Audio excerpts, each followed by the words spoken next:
Okay, thank you very much, and thanks a lot for the invitation and the opportunity to speak here. So what I'll talk about is about equivalence relations, and in a free or in a hyperbolic group. And the question is a very basic question in logic, basically in any theory, or a basic question in model theory.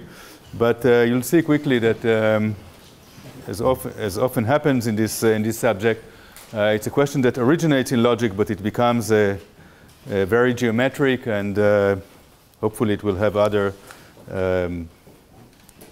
geometric connections, or these geometric logic connections, which some of them I'll try to mention. So what is the goal? I mean, this is a goal in every theory. We want to study equivalence relations.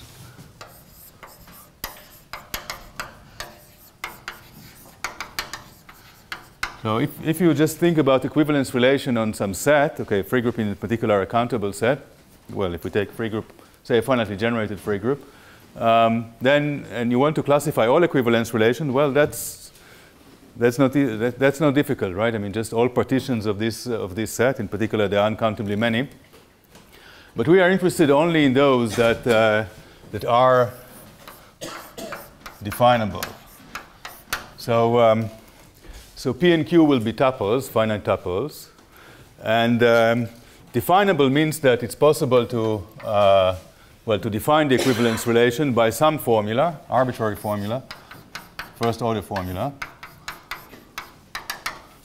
Okay, in the language of groups, so equalities and inequalities, maybe disjunction of such, and such that this formula defines an equivalence relations. Okay, I'll mention in a minute why this is really a basic question in any theory, any first order theory.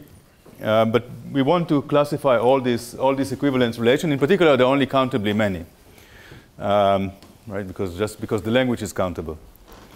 Let me give some basic examples for equivalence relations. As I said, the goal is to understand them all, but let's start with some basic ones.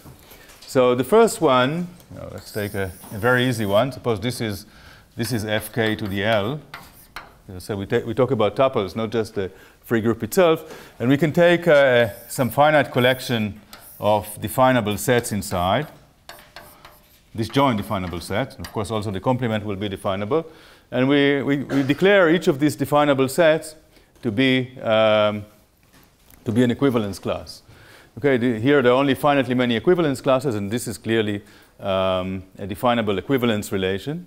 Okay, an easy one, but still an equivalence relation. The other equivalence relations that we are familiar in group theory, so one of them, some basic one of them is just conjugation. Right, so this is an equivalence relation that is defined on the group itself, not the power of it, but on the group itself. The equivalence classes are just conjugacy classes. Okay, that's very easy.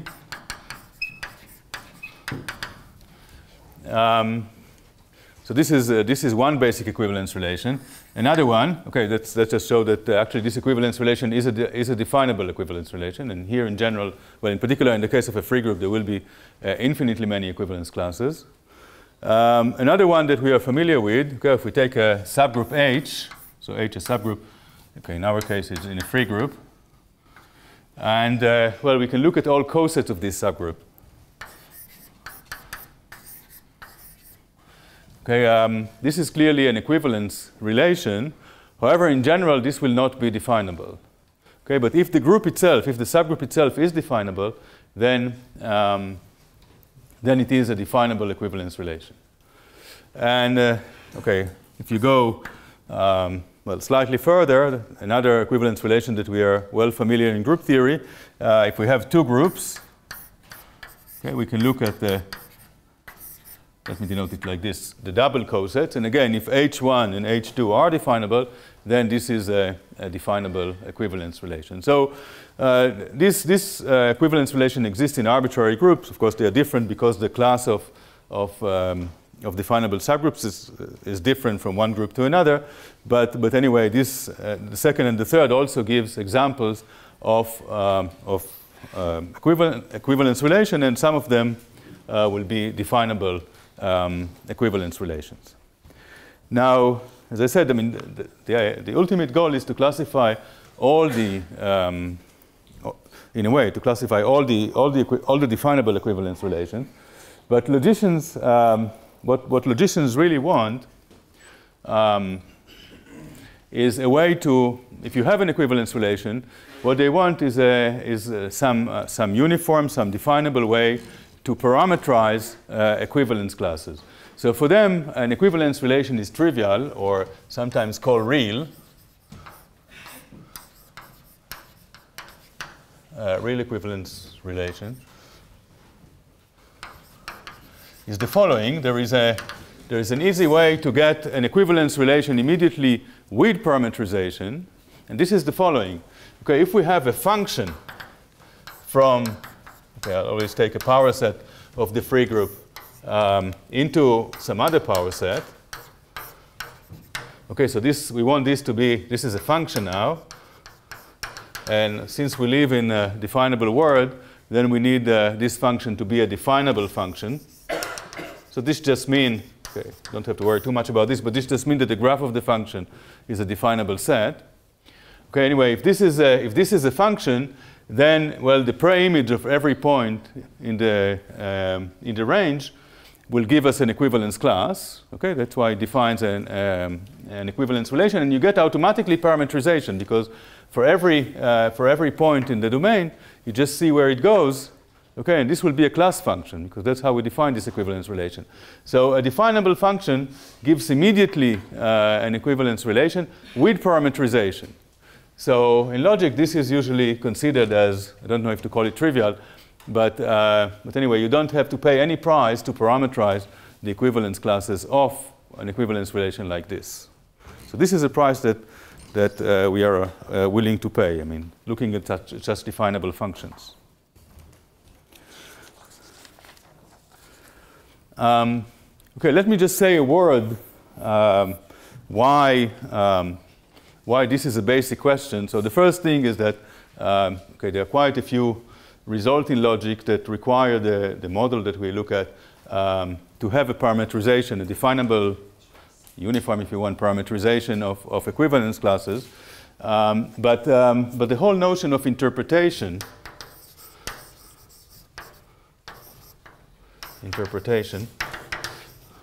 okay, in logic, for instance, there's a well-known open problem about the theory of the free group, which is, in a way, it's a natural problem, and it asks, I mean, from certain aspects, it's a natural problem, and it asks whether an infinite field can be interpreted in the theory of a free group. Okay, you can ask what a field has to do with the free group, but just in order to make sense of this question, okay, the elements of the field are supposed to be elements in some power set, which include elements from the free group itself, and classes and equivalence classes. So logicians in the notion of interpretation itself, they allow themselves to take real elements, so elements from the model itself, and equivalence classes.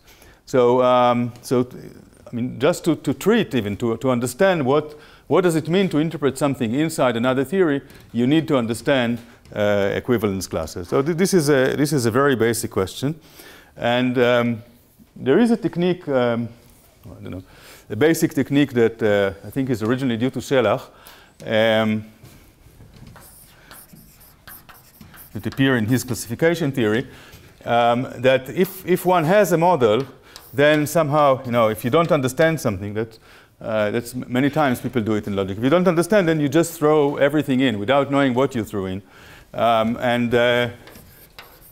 If there is a model, then one can pass well, let's say to a different model, a slightly bigger model, when you just you don't understand what are all the equivalence classes, so you just throw in all possible classes of all possible equivalence classes, and you work with something like this. And what Sela shows that, well, many of the properties that he was interested in his classification theory, if it was true here, it is true here, and vice versa. So he can pass for models to this, how to say, slightly more general models, without losing what he was interested in. But in practice, if you want, for example, to work with the free group, like for the question that I mentioned, you really need to know what you are really adding. And this is our goal. I mean, to understand what needs to be added in order to have all equivalence classes of all equivalence relations actually parametrized. Okay. So I introduced this, this basic, these three basic equivalence relations. And in the case of a free group, this is now known that the only definable subgroups, okay, that's in the case of a free group, the only definable subgroup beside the whole group and the trivial group are actually cyclic. So when we consider cosets and double coset, we have to worry only about cyclic groups. And cyclic doesn't have to be maximal cyclic. Okay, so it can be a finite index subgroup in a maximal cyclic subgroup. And the basic, this is the basic question. Surprisingly, even this wasn't known. For example, for conjugation, the question is it possible to uniformly and definably parametrize all conjugacy classes? Okay, it's not exactly the same, but it's not the same because see the target is different than the domain. But just think about it: can one choose somehow in a definable way an element from each conjugacy class? Again, the question is different, but I'm just trying to explain that. Surprisingly, even that wasn't known, and the answer is that no.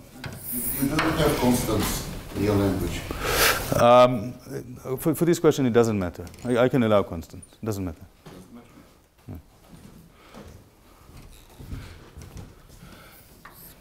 Yeah. All the results that I'll state, okay, I can state them with constant, but if things are coefficient free, okay, no, so all the results will be also coefficient free. But you have to be careful exactly how you state them. Okay, but anyway, for what I'm going to mention now, it doesn't matter. Yeah. Okay, so the theorem is that there is no, that's the first thing, there is no definable function okay, from fk to the L, fk, because it's only conjugation, into fk to the L for an arbitrary L, which is constant on conjugacy classes and separates between them.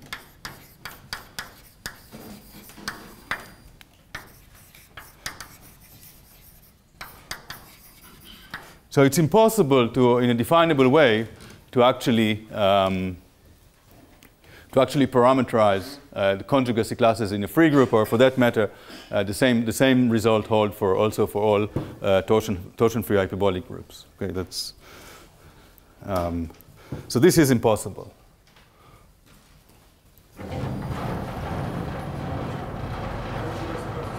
Just a minute. Oh. Yes. Okay. No, this is just conjugacy classes in the group. Okay, it's impossible to parameterize them definably. And this, okay, I will not write it, but the same thing also holds for equivalence classes of the type 2 and 3. Notice that we actually have a family, a countable family of conjugacy classes of type 2 and of type 3, because it depends whether we talk about, we have to have integer parameters for the index of the cyclic subgroup in the maximum cyclic subgroup. Okay, so all these basic, these three, well, really family of basic equivalence classes cannot be parameterized definably. Yeah, so they are really, okay, in the notion of logician, they are really imaginaries and they cannot be reals. They are very far from that. But still, we want to understand what are all equivalence relations. And the theorem that I want to talk about, okay, I'll try to briefly say at least what the approach towards this theorem is the following, that if EPQ is a definable, okay, is an imaginary, is a definable, definable equivalence relation.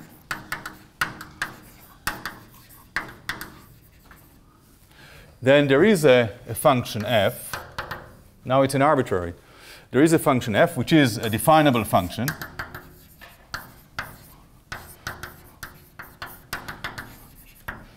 Okay, now, well, I should say that this is on tuple. So let's say it's on L tuple, so this will be from fk to the L. Now the function will not be to the another power set of the free group, because otherwise, well, I mean, otherwise, for example, it will contradict what I just said, right? Because it will imply that every equivalence relation can be parameterized, but I just said this is impossible. So, well, this will be to some power of the free group, but we need also copies of conjugacy classes. We are allowed. We need to allow ourselves to use conjugacy classes. Okay, finitely many relations like this. Perhaps finitely many of the second one. So these are cosets of cyclic group, and also of the third one.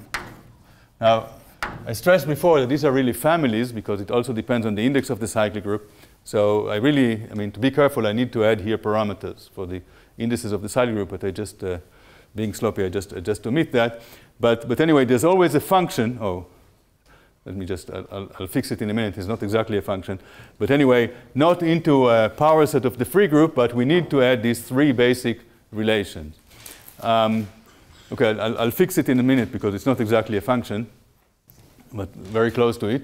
But anyway, what the corollary of something like this, I mean, if the theorem was just as I just said, the corollary of that is that, you see, if we look at Shelach construction, sometimes called Shelachization of a model,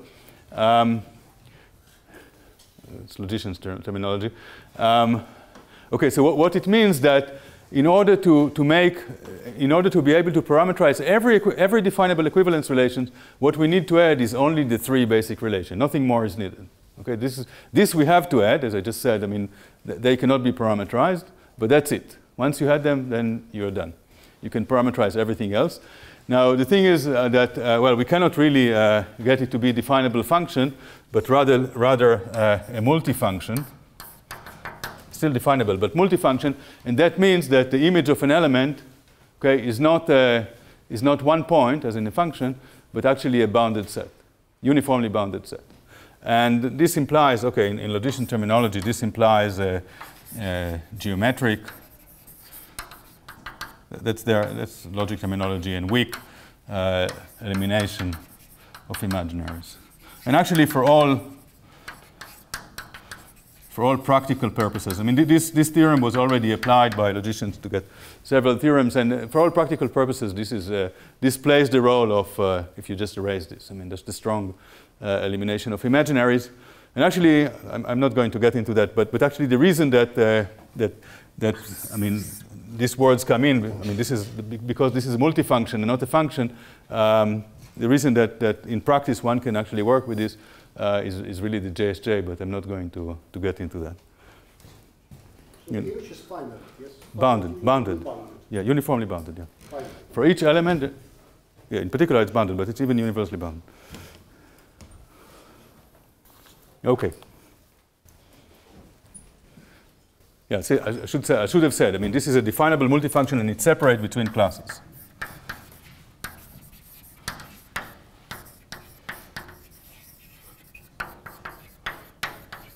Okay, so it's a class function. I mean, the value of each equivalence class is the same.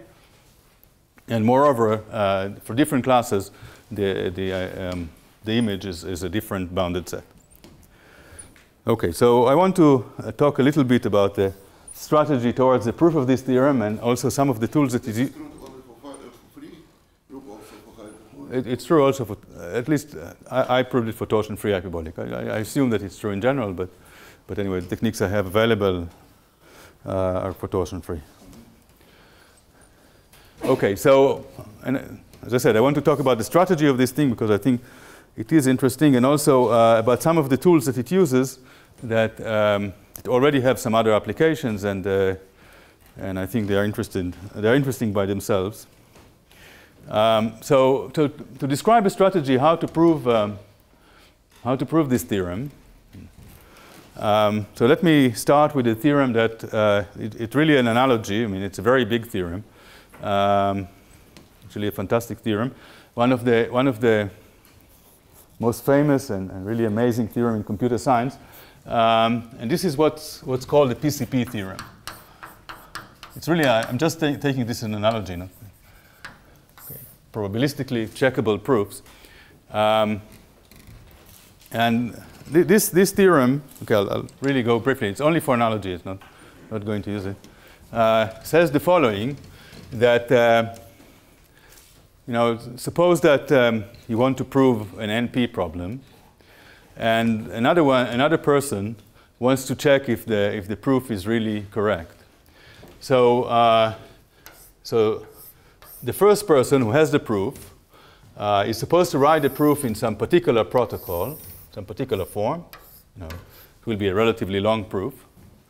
But the second person who wants to check if the proof is correct needs to look, okay, this is, I think, the current state of the art of this theorem, needs to look at only boundedly many places that he can pick by random, or that he's supposed to pick by random. And looking just at these boundedly many places, he would know in high probability, say 90%, whether the other person actually has a proof or not. And, you can run it again, and then you improve the probability. It's an amazing theorem. It has many applications, but anyway, I just want to bring it as an analogy. We're not going to use that. And in our case, everything is deterministic. There's nothing random, but we'll look at it as a motivation. And well, you see, if we have an equivalence relation,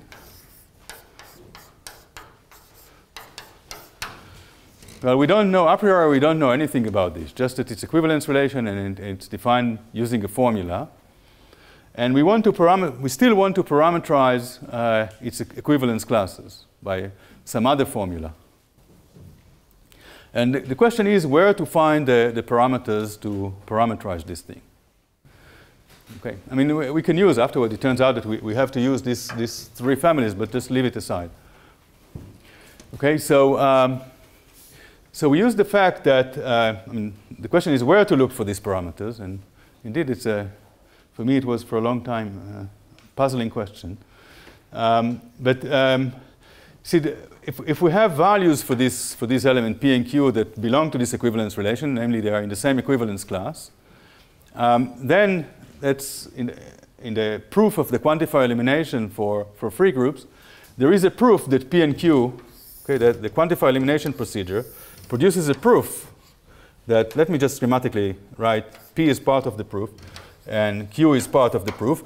But you see, we know that values belong to somehow this set, but what the quantifier elimination procedure will give as output will be a syntactic proof that actually the values, let's call it P0 and Q0 for values, that the values P0 and Q0 belong to this set, namely that belong to this equivalence class.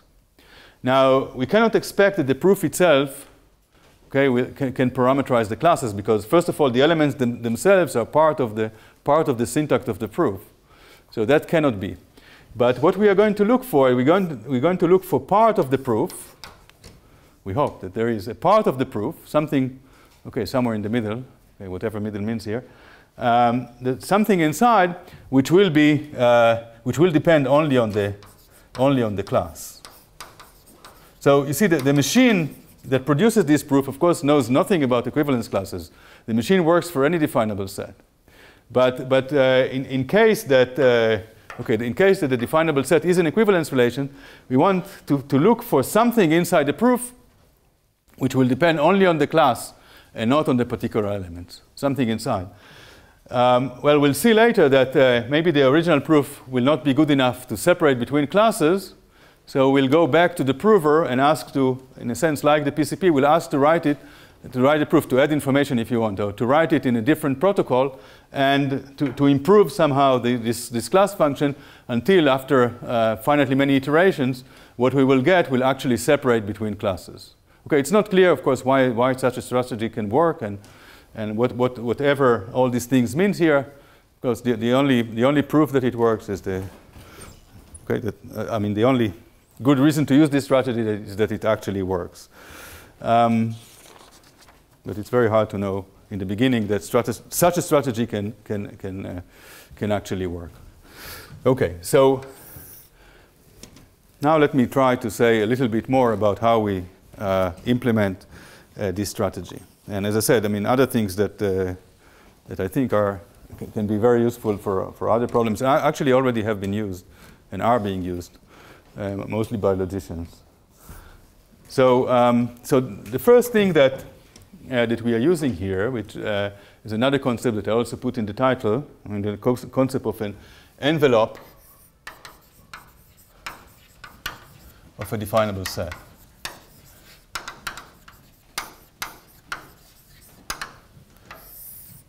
You see, the basic object that logicians study in model theory are formulas, or their dual or whatever, are the definable set, the set that is defined by a formula. Now, a formula in general, or definable set, can be rather complicated. Or, you know, if we talk here about equivalence classes can be rather complicated. And let me just schematically, I don't know, for this diagram, I mean, it can have a very fine structure, I mean, many holes or whatever.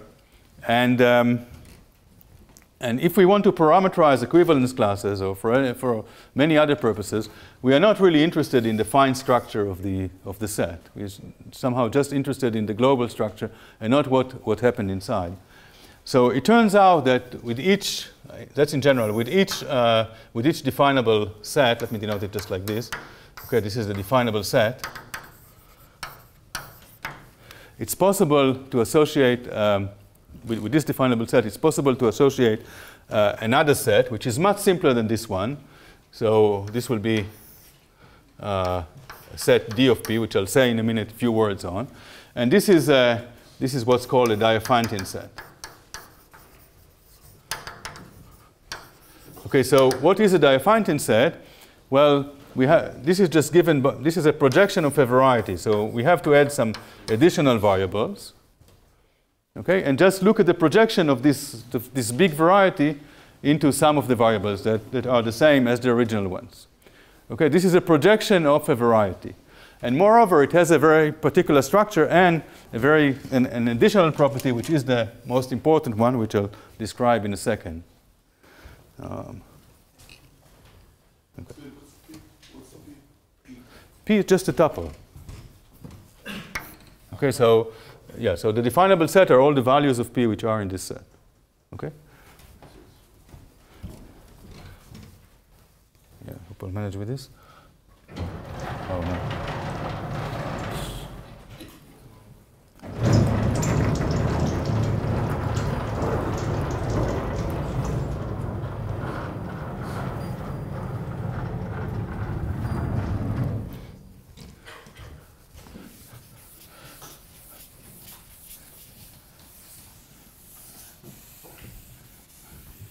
Okay, so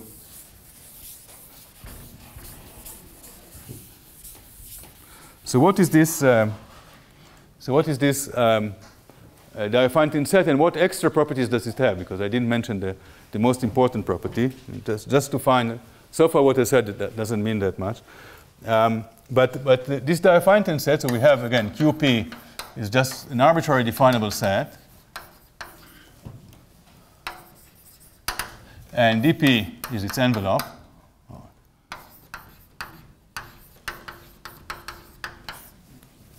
And an envelope has the structure of a tower. Okay, an envelope, okay, let me just, okay, it has maybe a free group in the middle, maybe some surface groups, and some abelian groups. And, okay, some, maybe, okay, and maybe some abelian groups here. Anyway, it has some particular structure. But once you have a tower like this, it's possible to talk about generic point in the tower.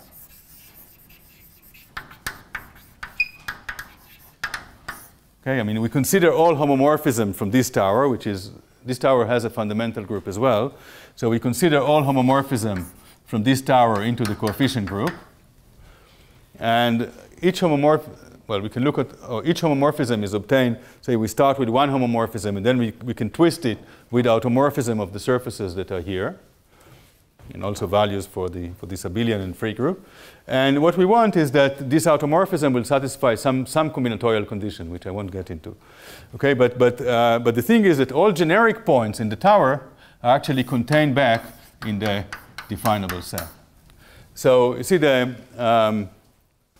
we have here in one direction the definable set is in the envelope, but in the other direction generic points in the envelope are actually back in the definable set. So that's why I call them envelopes.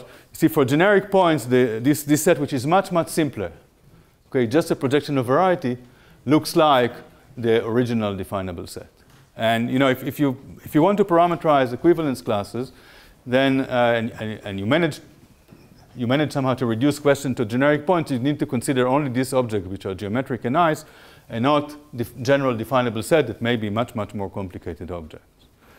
So so this is the notion of an envelope. Let me just I don't know, it's a side remark. My time gets a little tight. I should say that while working on Tarski problem, I found out that among all the formulas, okay, so all the formulas over free group, there is some, if you want tiny, whatever, some subset of formulas, which, okay, for those who are familiar with that are called minimal rank, that are much easier to handle than the whole world. Okay, so there's some subset of formulas that turns out to be much easier to handle. And in fact, my luck in working on Tarski problem at the time was that I knew how to handle these formulas, but general formulas turn out to be much more difficult, and I never understood what's the difference between them. And using these envelopes, at least conjecturally now, there is a conceptual explanation that in some sense it's good, I didn't know at the time. And this goes precisely into Shelach classification. I mean, the whole formulas now we know, the whole thing is stable in Shelach terminology. Okay? And it turns out that these particular formulas that somehow, for some obscure reason, will always look tame and were much easier to handle are what Shelach called superstable. And it turns out that there's tremendous difference between the two. And this really explains why this class was always much simpler than the whole thing.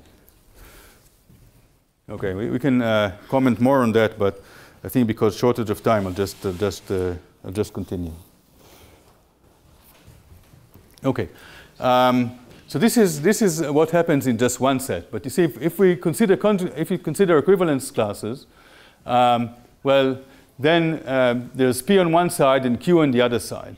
So really the natural thing to understand, or the tools that one needs in order to study equivalence classes, is to understand something, not just a family, but some sort of duo family. Okay, P on one side, Q on the other side. And for this, one can, to understand families, or actually to understand these types of blocks inside a definable set, one can develop another tool which is related to the first one.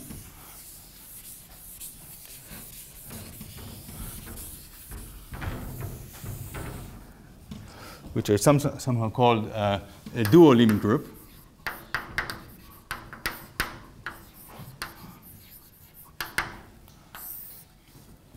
And this is the following. Well, usually we think about a bundle or about a fibration, that there is a base, and over it there are fibers. But as I said, for this thing, for example, it's not. It looks much more reasonable or handier to think about fibers in just more than one direction. So a dual limit group will be, okay, we have something in the middle, and then we have such a tower. Let me just conceptually, just pictorially denote it like this. So we have a tower, say, in the vertical direction, and a tower in the horizontal direction, and here they have something in common. And you see, we need to understand equivalence relation. So or equivalence classes. So the subgroup P will be in the vertical side, and the subgroup Q will be in the horizontal side. And there's something in common here. Okay, so this is called a dual limit group. I mean, it's a tool that I used even to prove stability before, and it turns out to be handy for this problem as well. And now we finally get to how do we use the proofs. So you see we have here P and here Q, and part of this structure here is also the proof that the quantifier elimination gives. Actually, the proof, I mean, we really think of a proof as a homomorphism from some big group into the coefficient group, and this group actually mapped inside this object. Now, I said that we want to look, okay, if we have the syntax of a proof, we want to find something that depends only on the class and not on the particular values of P and Q.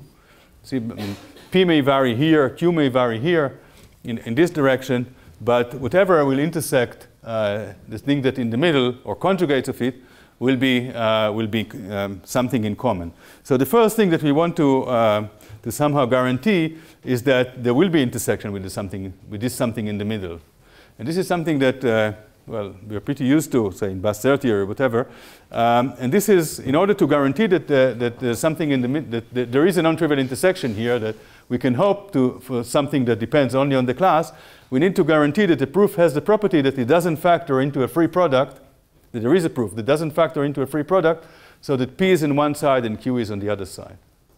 And it turns out, this is completely non-trivial, but it turns out that, well, it's not true in general, but if we throw, or after throwing finitely many equivalence classes, and this is a price that one can always pay, finitely many equivalence classes. Okay, we pay the price of throwing out finitely many equivalence classes, and this collection of finitely many equivalence classes is a definable collection, so everything is fine. We can guarantee that these proofs will not factor through such a free product that P is on one side and Q is on the other side. Okay, if you want in this picture that you really get I don't know, a strip without a cut in the middle. So this is the first thing, and we get some sort of intersection of this proof with conjugate of this thing. The problem is that, well, there is an intersection, but we don't know that this is a class function. Okay, if you want, I mean, if you look at the definable set, I mean, maybe we are still in something which is a lower order term, and we will be interested only in higher order terms. This is more or less the moral of where we are. Okay, let me just.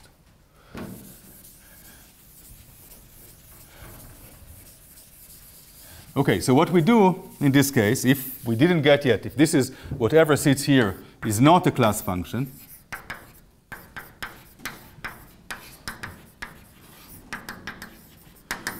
then we can blow this up. If it's not, namely, we get, as I said, there's a general principle here that if things here are not finite, then they're also not bounded, they're infinite. And in this case, what we can do is we can blow this up. Okay, now we have the towers that we had from before. This is the P. The P is now in here, the Q is in there. Okay, and we took this and blow it up.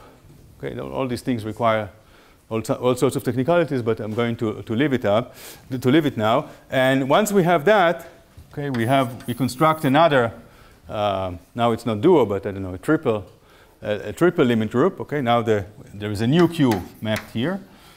P is over there, and this is, let's call it Q hat. This is the old Q, and the intersection with this common vertex is now smaller. And if it's still not a class function, we can iterate this procedure. And we want to use some sort of hierarchical accessibility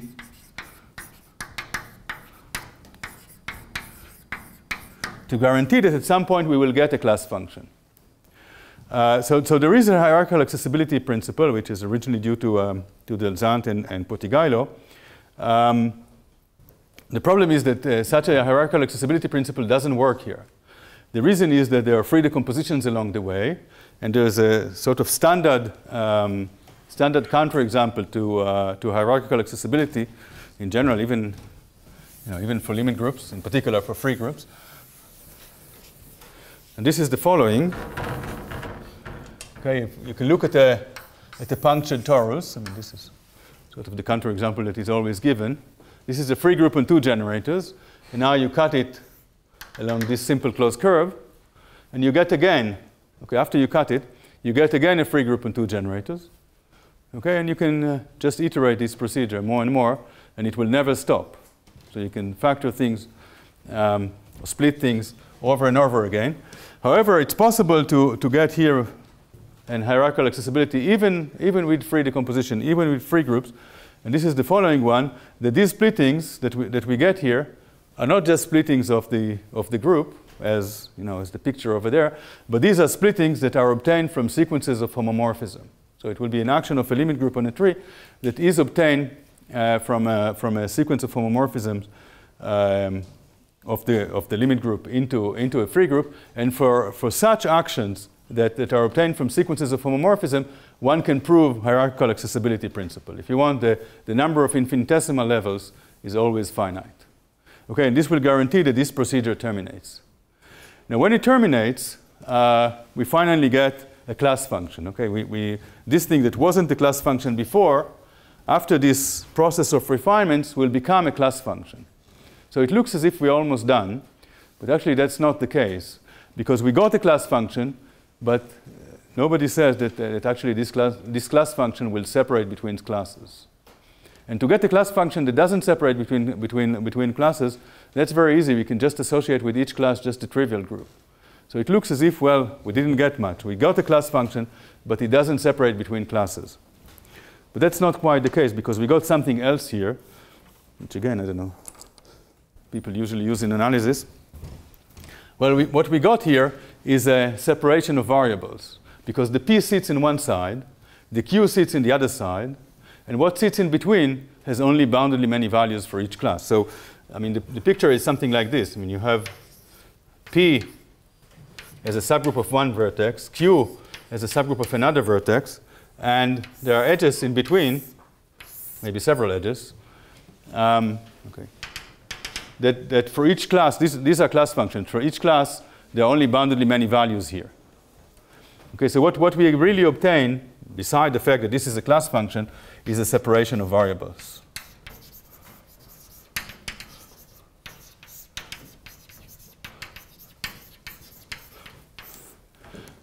Okay, so this is the output of this thing. It's not the end yet, but we also got the separation of variables. And now, as I said, okay, well, maybe the syntax of the original proof was not good enough. So what we do, we take the output of this separation of variables and go back to the procedure that proves quantify elimination and basically ask for improvement of the proof. And it will improve the proof, okay, but still, maybe, well, maybe it will be a class function after we run it over here, and we will get again a separation of variables.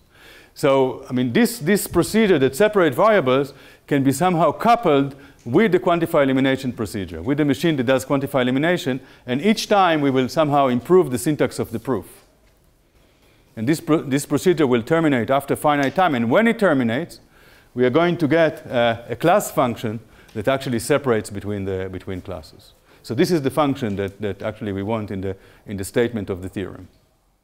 Okay? So, all right, I'll just stop here.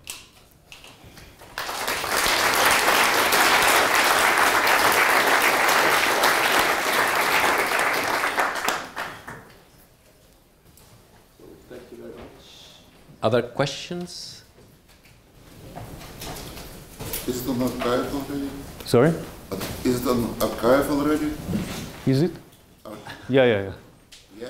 Yes. Yes. Actually, logicians use this result for various other results, usually in logic. Yeah, it's several years in the archive.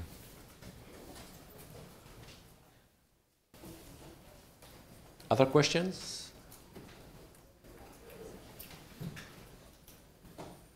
But it seems you don't get a function. You got a multifunction Right, there. right. Yeah, but What's happening? yeah, the fact that this is a multifunction, this happens sometimes in this type of problems in logic. What it means is that one cannot, or at least I don't know, one cannot define an order in each bounded set. Or if you want, I cannot pick somehow in a definable way an element from each of these bounded sets. I don't know how to do that. But for all practical purposes, again, logicians already use this result. For all practical purposes, so far at least, the fact that it's bounded set and not each set is not a unique point somehow is not a practical problem. One can use that. Logicians know how to deal with this. So the basic point is you hyperbolic towers for construction of envelope. Yes. Well, these are not hyperbolic towers. You see, they have abelian groups inside. No, this is an essential tool, but of course it's not enough. I mean, you need this procedure for separation of variables, and then somehow to couple this with the quantifier elimination procedure.